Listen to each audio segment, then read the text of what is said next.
Hi friends, நம்ம ace fashion ஸ்கூலில் அடுத்ததான் இந்த சைடில் பிக் பார்த்துருக்கீங்களா, இந்த டிசைன் தான் போட போகிறோம். போட் நெக் எப்பொழுதும் போட நீங்கள் மார்க் பண்ணிக்கோங்க.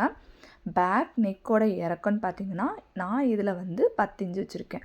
ஒரு ஸ்ட்ரெயிட் லைன் ஓகேங்களா. போட் நெக்லேருந்து ஸ்ட்ரெயிட்டாகவே கொடுத்துருக்கேன் ஓகேங்களா. இப்போ ஆர்ம் ஹோல் வரைஞ்சிக்கோங்க ஓகேவா. ஆர்ம் ஹோல் வரைஞ்சதுக்கப்புறமேலு நம்ம இந்த இடத்துல 1.5 இன்ச்சு இல்லையா 2 இன்ச்சு எடுங்க ஓகேங்களா.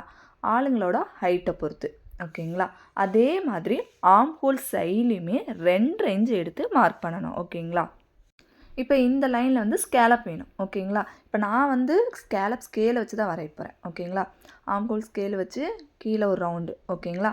ரவுண்ட் மார்க் பண்ணதுக்கப்புறமேலே இதுக்கும் சென்டர் மார்க் பண்ணிக்கோங்க. சென்டர்லேருந்து ஒரு இன்ச்சு இறக்கி லைட்டாக ஒரு கிராஸ் பெண்டு மாதிரி கொடுத்துக்கலாம், கிராஸும் கொடுத்துக்கலாம் ஓகேங்களா. நான் இப்போ பார்த்த டிசைனில் பெண்டு தான் கொடுத்துருக்காங்க, ஸோ பெண்டு வரைஞ்சிக்கிறேன் ஓகேங்களா. ஸ்கேலப்போட ஸ்கேலை வச்சு நான் இப்போ வரைஞ்சிக்கிறேன் ஓகேங்களா. கொஞ்சம் பெரிய பாடியாக இருக்காங்கன்னா ஸ்கேலப்போட ஸ்கேலில் இருக்கிற அளவுக்கே நீங்கள் வரைஞ்சிக்கோங்க. இல்லை அப்படின்னா ஸ்கேலப்போட அளவுன்னு பார்த்தீங்கன்னா 1.5 இன்ச்சு வச்சு வரையணும் ஓகேங்களா.